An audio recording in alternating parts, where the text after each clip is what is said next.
जय श्री सीताराम। शनि सरस्वती क्या होती है?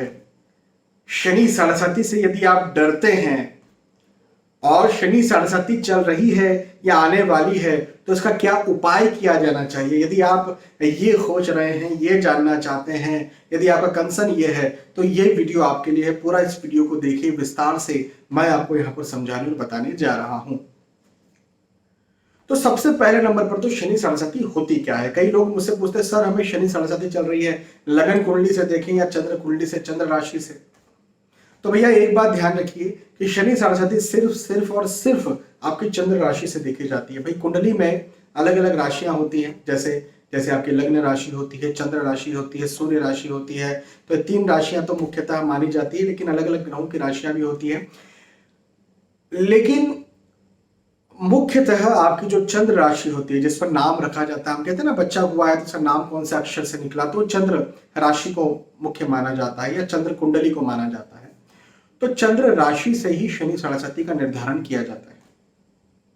भाई आपको ये बात तो पता है कि अलग अलग ग्रह अलग अलग राशियों में गोचर करते रहते हैं। ऐसा बोलते हैं ना, राशि, ये ग्रह ने ये राशि परिवर्तन किया है, ये ग्रह अभी इस राशि में भी गोचर कर रहे हैं। तो जब आप पैदा हुए थे तो उस समय जो ग्रह जिस राशि में गोचर कर रहे थे, आप पैदा हुए, उन ग्रहों की बिल्कुल फोटो ले ली गई, उनको बिल्कुल फ्रीज कर दिया गया। और वो फ्रीज कर दिया गया आपकी कुंडली में कि बस ये जन्म हुआ, अब ये ग्रह इसमें गोचर कर रहे हैं, बिल्कुल बस इस चीज की फोटो ले लो, बस अब ये जिंदगी भर ये कुंडली बनी रहेगी। लेकिन वो ग्रह गोचर करना तो अभी रुकेंगे नहीं, आपके लिए वो फोटो उस समय की ले ली गई, लेकिन ग्रह तो गोचर कर ही रहे हैं। तो इसी प्रकार से आपकी वो जो फोटो ली गई, दैट मीन जो आपकी कुंडली बनी, उस समय जो आपके ग्रह गोचर थे उसके आधार पर आपकी कुंडली बनेगी। उस समय की मान के चले आपकी राशि जो है वो है मेष, उदाहरण के तौर पर मेष राशि है। और मेष राशि के आगे और पीछे कौन सी राशियां होती हैं? मेष राशि को 1 नंबर कहते हैं। तो 1 नंबर के आगे 2 नंबर आता है और 1 नंबर के पीछे क्या आता है? तो 1 नंबर के पीछे 12 नंबर आता है। भाई 12, 1, 2, 3 ऐसे ऐसे पूरा लूप चलता है ना। 12 राशि होती है, 12 के बाद फिर 1। तो आपकी मान के चले मेष राशि 1 नंबर पर चंद्र बैठे हुए हैं, तो 12 नंबर पर जब शनि आएंगे गोचर करते करते, तो आपको शनि सरस्वती शुरू हो जाएगी। मतलब आपकी राशि से 1 राशि पीछे जब शनि आएंगे तो शनि सरस्वती शुरू हो जाएगी। उस राशि पर शनि देवता 2.5 साल बाद आएंगे, तो शनि सरस्वती का मध्य समय चल रहा होगा। और उस 1 नंबर से 1 नंबर पर आए तो मध्य समय हुआ, 1 नंबर से 2 नंबर पर मतलब वृषभ राशि में शनिदेव चले गए, तो ये आपकी शनि सरस्वती का लास्ट फेज हुआ। ऐसे ही 2.5 साल शनिदेव जो है एक राशि में 2.5 साल रहते हैं, तो 2.5 2.5 2.5 गिनती कीजिए कितना हो गया, 2.5 और 2.5 5 और 2.5 7.5। तो इसे हम कहते हैं 7.5 साल।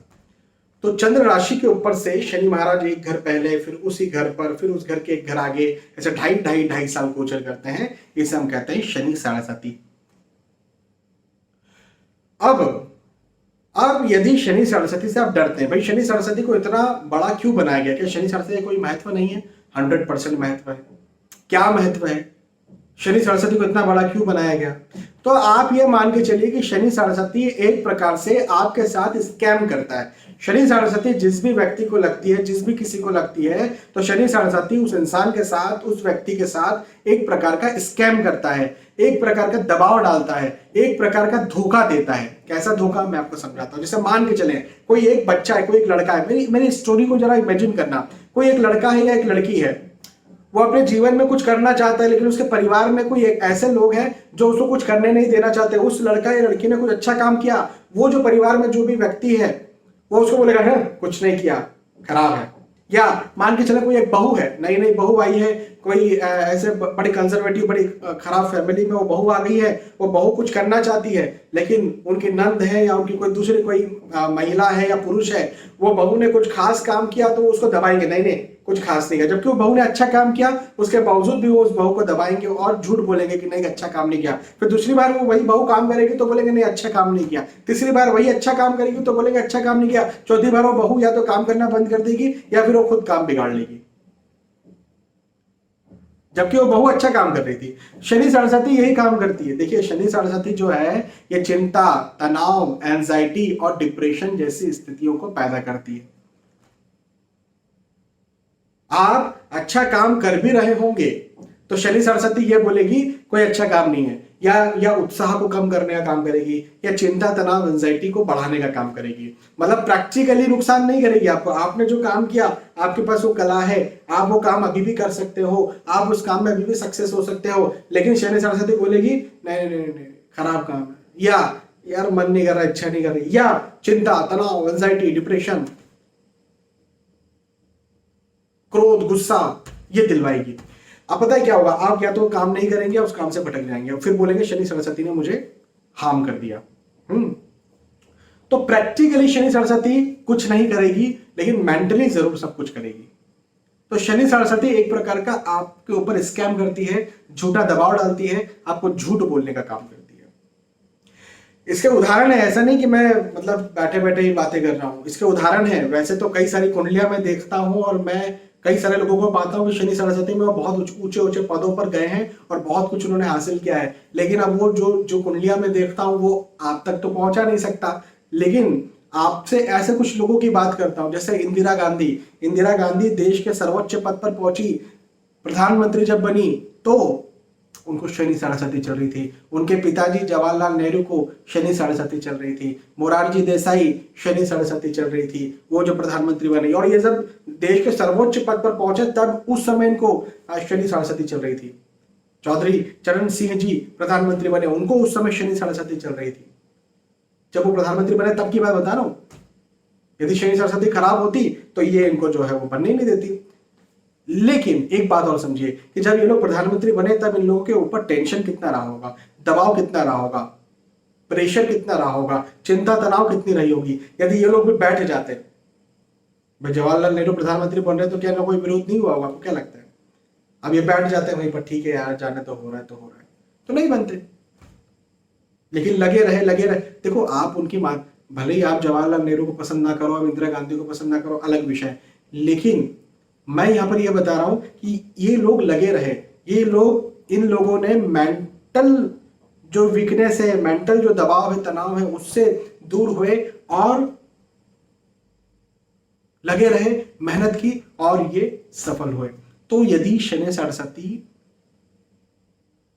चल रही है तो बस ये बात समझिए कि प्रैक्टिकली ये नुकसान नहीं करेगी, ये मेरे कामकाज को हार्म नहीं करेगी, लेकिन ये मेरे को तनाव दे सकती है, दबाव दे सकती है, टेंशन दे सकती है, मुझे झूठा स्कैम कर सकती है मेरे अंदर कि मुझे सब कुछ आता है, मैं सब कुछ कर सकता हूँ या कर सकती हूँ, लेकिन ये मुझे बोले कि तुम नहीं कर सकते। बस मुझे अपने आप पर विश्वास रखते हुए चलते जाना है, मैं सफल हो जाऊंगी या हो जाऊंगा।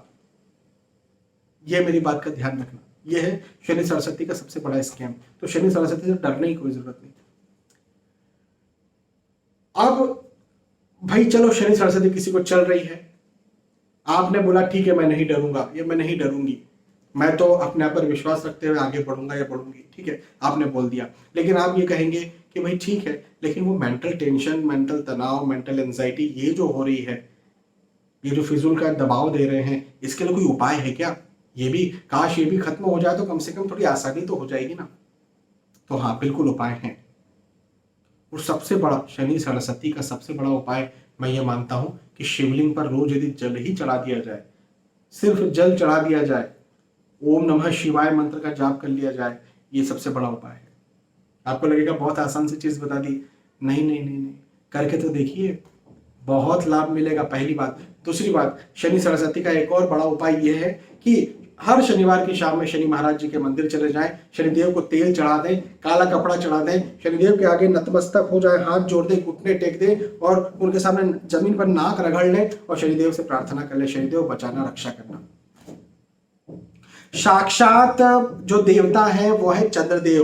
तो चंद्रदेव पर अमावस्या के 1-2 दिन आगे पीछे छोड़ करके चंद्रदेव के ऊपर जल चढ़ाना, जैसे सूर्यदेव को अर्घ्य देते हैं ना, ऐसे चंद्रदेव को अर्घ्य देना, चंद्रदेव पर जल चढ़ाना। और गाय का ओरिजिनल कच्चे दूध की मैं बात कर रहा हूं कि गाय का ओरिजिनल कच्चा दूध यदि आपको मिल जाए, ओरिजिनल बोलने का मेरा मतलब यह है कि पैकेट वाला और डिब्बे वाला वो नहीं, उसमें भी लिखा हो गाय का दूध, वो उसको मत मानना। ओरिजिनल मिले तो जो है वो आप पानी में, जल में मिला करके मिक्स करके जो है वो श्री चंद्रदेव पर चढ़ा सकते हैं, और चंद्रदेव से चढ़ा करके चंद्रदेव से शनि सरस्वती के प्रभाव में, फलों में कमी मिले, इसके लिए प्रार्थना कर सकते हैं। तो यदि ऐसा आप करते हैं तो मैं समझता हूं कि शनि सरस्वती के जो दुष्प्रभाव उनमें कमी मिलेगी। इसी के साथ साथ हनुमान जी महाराज हर शनिवार को शाम के समय हनुमान जी के मंदिर जाकर के सरसों के तेल का दिया लगाना शनि सरस्वती का बहुत बड़ा उपाय है। हर शनिवार को शाम के समय पीपल के पेड़ के पास जाकर के सरसों के तेल का दिया लगाना बहुत बड़ा उपाय है। हर शनिवार को पीपल के पेड़ में जल चढ़ाना शनि सरस्वती का बहुत बड़ा उपाय है। काले नीले कपड़ों का त्याग करना, या काले कंबल, ग्रे कलर के कंबल, ठंडी का समय तो कंबल किसी को देना, या गर्मियों का भी समय है तो कपड़े, काले कपड़े जो हो सकते हैं या ग्रे कलर के कपड़े हो सकते हैं, वो किसी को डोनेट करना, दान करना, ये भी शनि सरस्वती का बहुत बड़ा उपाय है। ये करके तो देखिए और फिर देखिए आपको कितना लाभ मिलता है शनि सरस्वती। बहुत आसान से उपाय है, कोई बहुत ज्यादा पैसा नहीं लगेगा, बहुत पैसा नहीं लगेगा, लेकिन आसानी से आपका काम बन जाएगा। मैं मानता हूं कि यदि ये उपाय ही आप कर लेंगे तो आपकी समस्याओं में शनि सरस्वती जो मानसिक समस्या देती है उसमें कमी मिलेगी। प्रैक्टिकल तो कोई समस्या शनि सरस्वती देती ही नहीं है। मुझे विश्वास है कि आपको समझ में आई होगी बात और पसंद भी आई होगी। यदि कोई प्रश्न है तो आप लिख सकते हैं कमेंट में। बहुत बहुत धन्यवाद। फिर मिलेंगे आने वाले वीडियोज और एपिसोड्स में। तब तक के लिए आज के इस वीडियो आपसे विदा चाहता हूं। जय श्री सीताराम।